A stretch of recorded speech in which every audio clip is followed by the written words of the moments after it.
Épisode 10 de la série sur le simplicisme, retour au monothéisme pur, limite du judaïsme et du christianisme selon le simplicisme.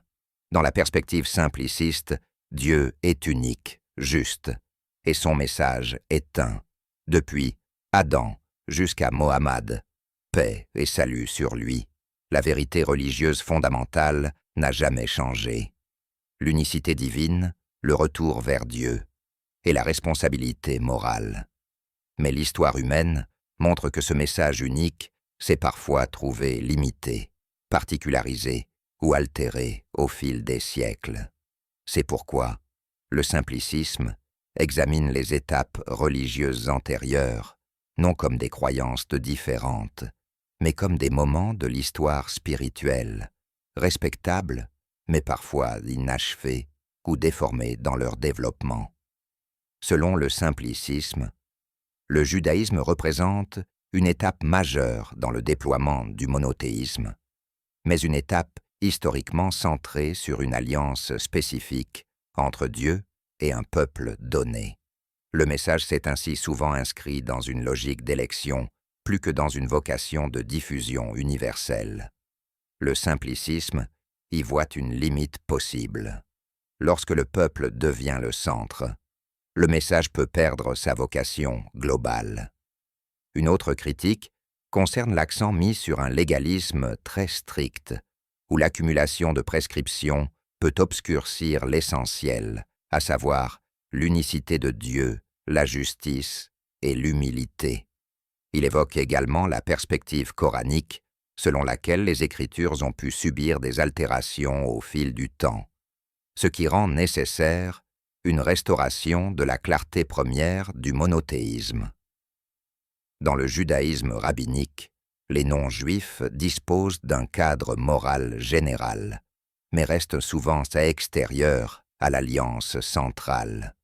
La conversion existe, mais elle demeure exigeante et relativement rare, ce qui renforce l'idée d'une identité religieuse liée à la lignée. Dans la perspective simpliciste, cela contraste avec l'universalisme coranique qui fonde la dignité humaine non sur l'origine ethnique, mais sur la foi, la sincérité et la droiture morale.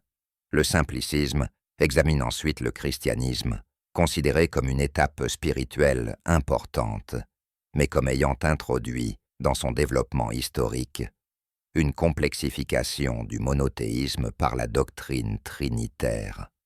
Dans cette vision, Dieu est absolument un, et toute division de l'unité est perçue comme une altération du monothéisme originel. Jésus y est reconnu comme messager de Dieu, porteur d'une révélation, mais non comme divinité. L'unicité divine implique que Dieu ne peut être ni issu d'un autre, ni donner naissance, car ces notions supposent dépendance et transformation, incompatibles avec la transcendance divine. Le simplicisme rejette également l'idée de filiation divine attribuée à Jésus, en rappelant que la naissance miraculeuse ne constitue pas une preuve de divinité. Dans cette logique, Adam, créé sans père ni mère, serait plus encore concerné par cette logique, ce qui montre l'incohérence de l'argument. Jésus est présenté comme un prophète humain, soumis à Dieu, et non comme objet d'adoration. Le simplicisme développe aussi un argument rationnel. L'ordre du monde témoigne d'un créateur unique. Si plusieurs divinités gouvernaient l'univers, celui-ci serait marqué par le conflit et le chaos. Or, l'harmonie cosmique suggère l'existence d'une source unique de création et d'autorité. Cette cohérence renforce l'idée que l'unicité divine constitue la vérité la plus logique et la plus simple. Dans cette perspective, le Coran ne se limite pas à critiquer. Il invite au dialogue et propose un retour à l'essentiel. Adorer un seul Dieu et éviter toute association. Même dans la divergence, la méthode recommandée reste celle de la sagesse, de la discussion respectueuse et de l'appel bienveillant.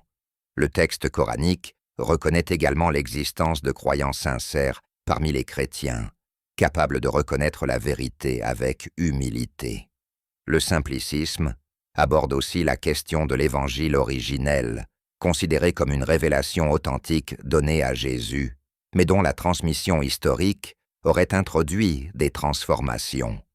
L'objectif n'est pas de rejeter Jésus, mais de le redécouvrir dans la continuité du monothéisme pur et de la chaîne prophétique. Un autre point central concerne la relation directe entre l'homme et Dieu. Le monothéisme pur repose sur une spiritualité sans intermédiaire sacralisée. La prière devient un dialogue direct entre le croyant et son Créateur, fondé sur la sincérité et la proximité divine. Cette relation personnelle renforce la responsabilité individuelle et la dimension intérieure de la foi. Le simplicisme insiste finalement sur une position de respect envers les héritages religieux. Il ne combat pas les peuples ni leurs traditions spirituelles. Il critique plutôt certaines limites structurelles et certaines altérations historiques qui auraient éloigné ces traditions de la simplicité originelle du monothéisme. Il propose un retour à l'essence de la foi, reconnaître l'unicité absolue de Dieu, vivre avec sincérité et responsabilité morale, et comprendre l'islam comme un accomplissement et un rappel universel du message divin.